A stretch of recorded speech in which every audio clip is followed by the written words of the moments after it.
Hello everyone. Today I'm going to give you a short introduction about my grant application. Australia-China Net Zero Collaboration, Advancing Hydrogen and Carbon Capture Solutions. My name is Sheng Xiao from University of Western Australia. Australia-China Net Zero Collaboration.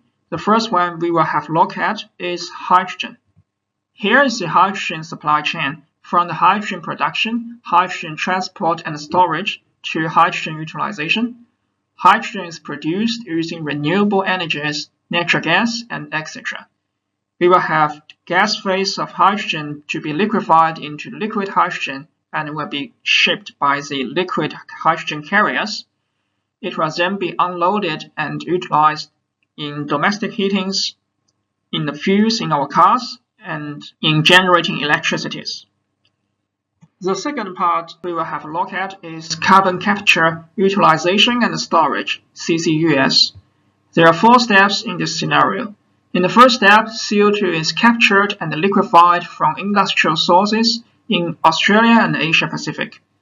In the second step, liquid CO2 is transported by ships by these liquid CO2 carriers. In the third step, CO2 will be stored and injected into the CO2 floating storage and injection hub. Lastly, we will have permanent and safe CO2 storage on the ground into the Australians' depleted oil and gas reservoirs.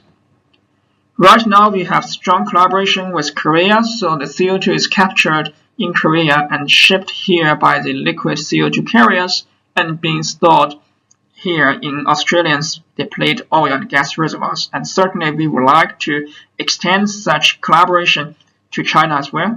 Why we need strong collaboration with China? As the current Prime Minister Albanese has pointed out, Australia and China recognize the need to work together to tackle climate change, a global issue that requires a global response.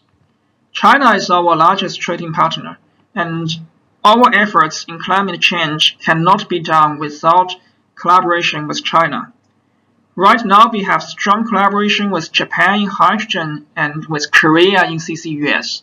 And certainly, we would like to extend such collaboration with China in CCUS and hydrogen as well for our climate change effort. This work will be done by the Future Energy Exports Cooperative Research Center, Phoenix CRC, and National Foundations for Australia-China Relations, supported by them. 3 goals in our workshops. The first goal is at the institutional level, so we aim to have strong institutional collaboration among UWA, Tsinghua University, and Phoenix CRC. We will exchange research ideas in CCUS and hydrogen. We will have students and scholars exchange program, and we will have joint research publications and joint research funding applications. In the second hierarchy, we aim to build strong collaboration at the 2 countries level between Australia and China in net zero. It's all net zero that brings us together to understand the Australians' concern in CCUS and hydrogen and to understand the China's effort in net zero. Lastly, we aim to have strong collaboration among academics, government, and industry to recognize the research interest in academia, to understand the government's effort towards net zero, and to identify the industry need. The event will be combined together with Phoenix CRC Annual Conference. We had successful experiences in the past 3 years. The themes are about export Australia's energy and decarbonization. We had over 200 participants over the country.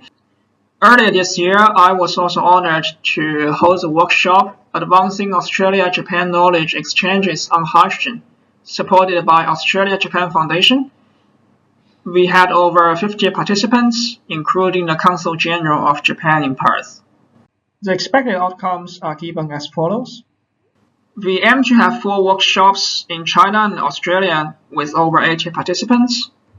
We aim to have initial collaborative agreements, students, scholars exchange program, joint funding applications, joint publications. Based on the cooperation, build a technology roadmap for hydrogen and CCUS supply chain towards net zero. Thank you for your attention.